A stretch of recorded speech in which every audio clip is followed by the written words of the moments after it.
Good morning. I'm the Reverend Rachael, minister of the Unitarian Universalist Society of Amherst. I use she, her pronouns. Welcome to you, old friends and new, young and old, in the Zoom and in the sanctuary. You are an essential part of our celebration today. Whether today is your first or your 1000th Sunday in our midst, we are stronger because you are with us. We are one people of many beliefs, many origins, sexualities, and genders. We are all growing, all learning, all loved. Just as you are welcome here. Today, we're observing Transgender Day of Remembrance and looking toward the National Day of Mourning. We come together this Sunday morning to remember, to mourn, to give thanks, to celebrate, to rejoice. We come together on the land of the Nipmuc, Pocumtuck, and Nonotuck people. We come together remembering that wherever we go, we are called into relationship with the land and the people who have loved it all along. Come, let us worship.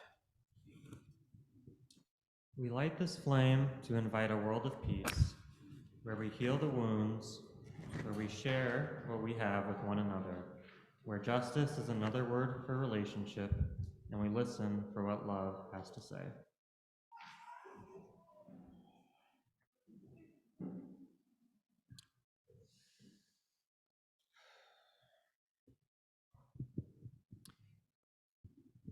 Good morning, everyone. My name is Collee Williams. My pronouns are she, her, and they, them.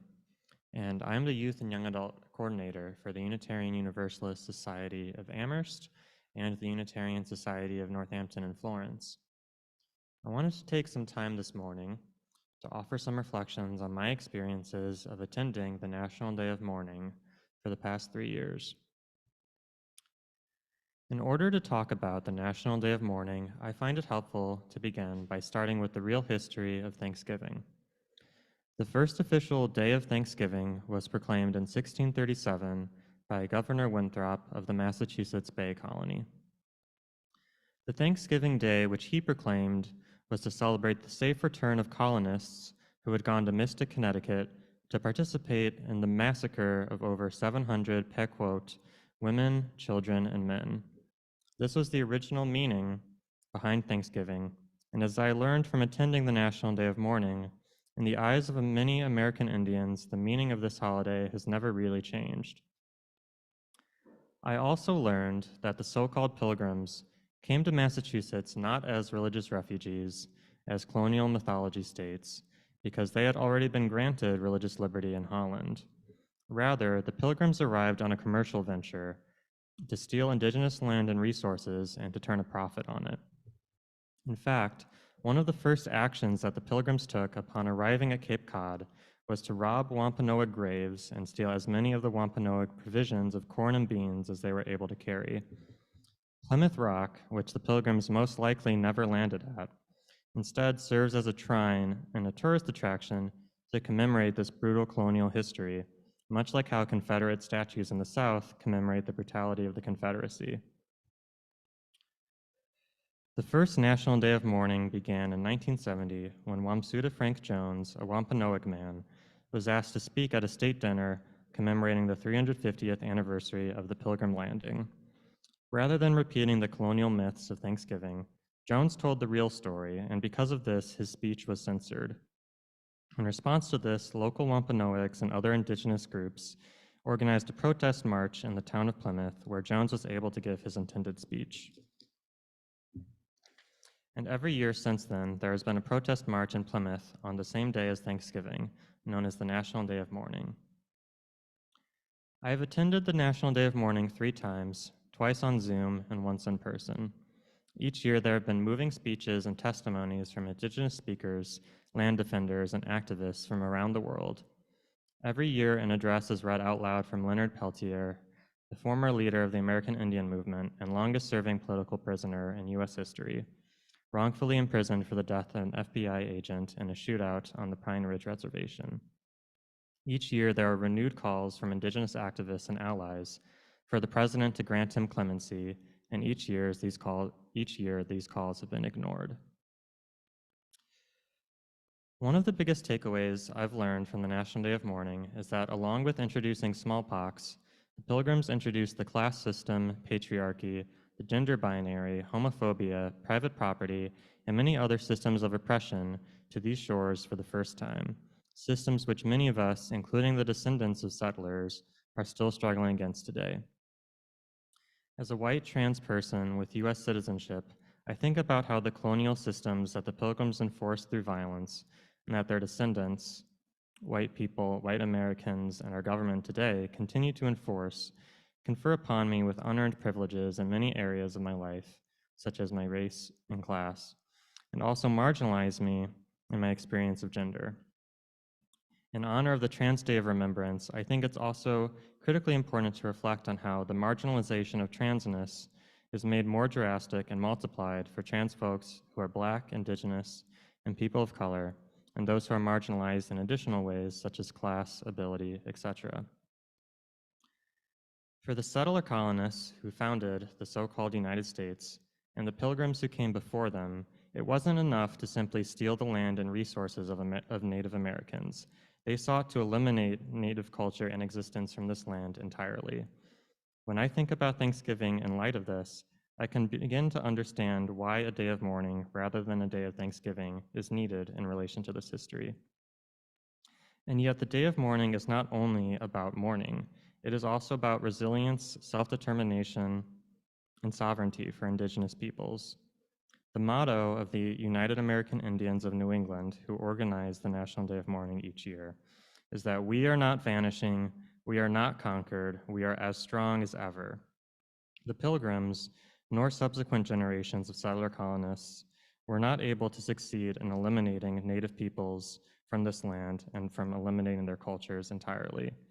Due to the strong community support and popular protests such as Standing Rock and the National Day of Mourning, Native communities continue to exist, promote and struggle for their sovereignty, and challenge the dominant colonial power structures of the US and beyond. Hello, I am in my office through the magic of television or something because we lost power for a weird little blip during the service, and part of my sermon didn't make it onto Zoom because we lost Wi-Fi. So I am re-recording for the video and for everybody on Zoom who missed part of the service, in case you want to come back and watch. Transgender Day of Remembrance is November 20th, today and every year. People around the world come together to honor the memory of trans people who died by anti-trans violence. Just as National Day of Mourning began with Wamsuta Frank James's call to tell the truth about what Thanksgiving is to him as a Wampanoag man, Transgender Day of Remembrance began with one voice, Gwendolyn Ann Smith, in 1999. Smith held the first Day of Remembrance in honor of Rita Hester and all victims of anti-trans violence. Rita Hester was a Black transgender woman here in Massachusetts. She was an advocate and an educator on trans issues and well known in the trans community. On November 28, 1998, Rita Hester was stabbed 20 times in her own Boston apartment. Her murder remains unsolved to this day. Gwendolyn Smith, a white transgender woman from California, had already begun tracking and chronicling trans people who died by anti-trans violence, and Rita's murder was the catalyst for her to take this record of mourning and create a day of commemoration. Gwendolyn had already changed the world with her own advocacy. She convinced America Online, you remember AOL, 30 years ago. She successfully lobbied AOL to allow discussion of gender in their forums. For 5 years, she ran one of the first online transgender community forums where people could meet across the internet and talk about gender identity. It's hard to know how many lives she saved, how many people longing to be known as themselves. Her work honored the worth and dignity of those in her community, which is a life-saving act. It's suicide prevention to call someone by their name and pronouns and take them seriously. But suicide is not the only elevated risk to trans people.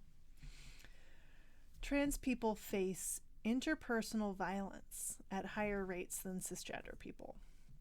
At least 32 transgender people have died so far this year. And we say at least because we don't know. Most of them transgender women of color, many of them killed by intimate partners. Gwendolyn's work continues in many hands as GLAAD and the Human Rights Campaign continue to educate, advocate, and remember those who died.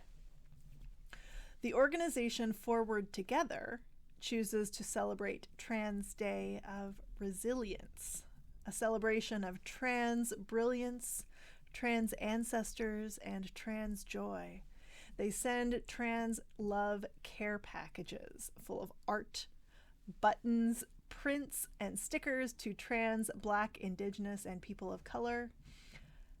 They celebrate visibly the beauty and joy of being yourself in a world that expects you to be somebody else.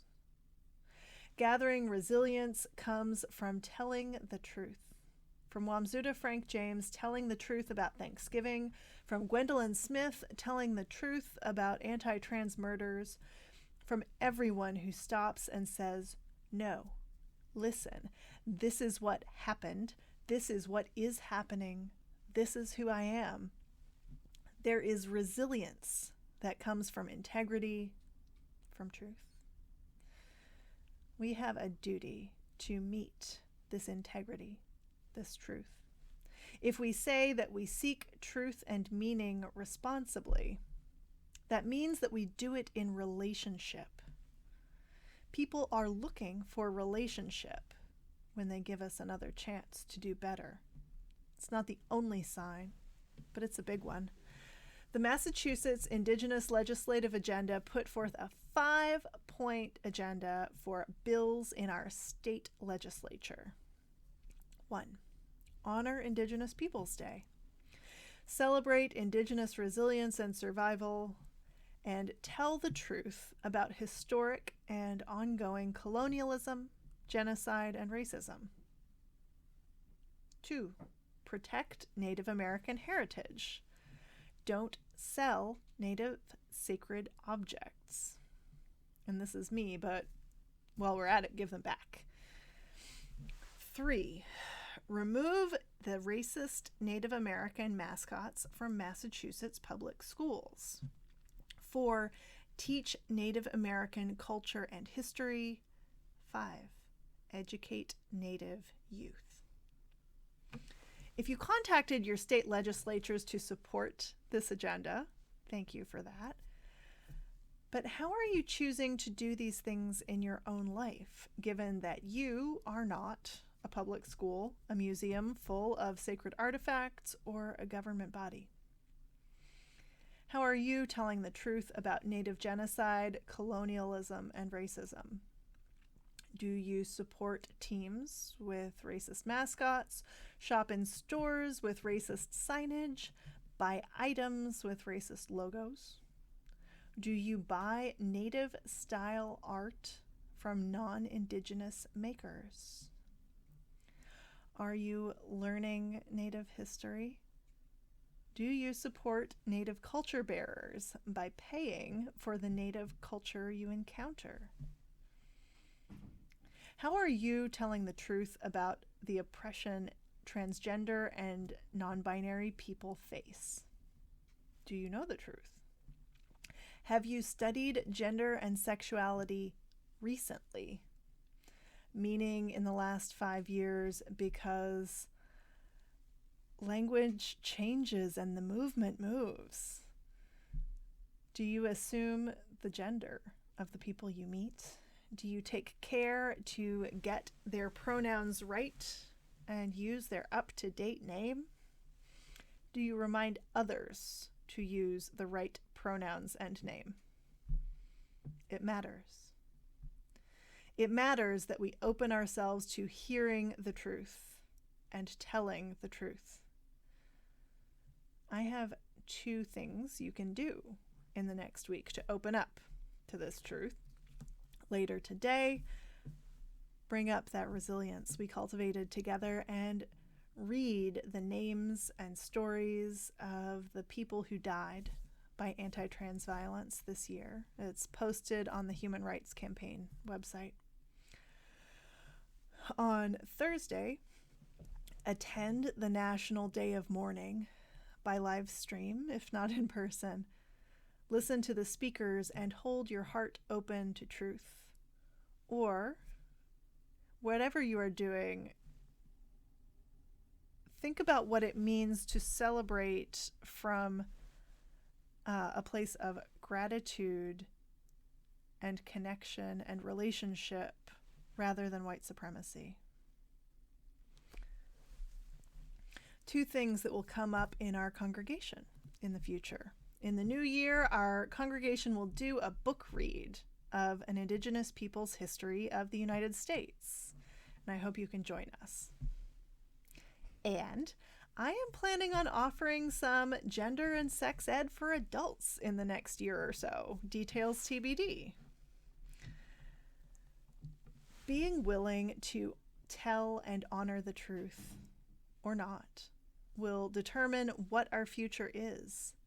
If we are to have a future of truth and integrity, we will have to put down what we thought was true in the past and be willing to hear the truth again.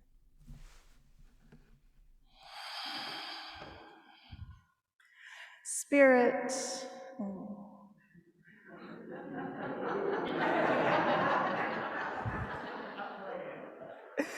Spirit of life, love, and connection, whom some know as God, some know as love, and some know as the sweetness inside the silence. We have come from the many places of our lives to show up to one another. May every hurt be healed. May every sorrow be met with care. May we know that each of us is loved and called to share that love with the world. Blessed be. Amen.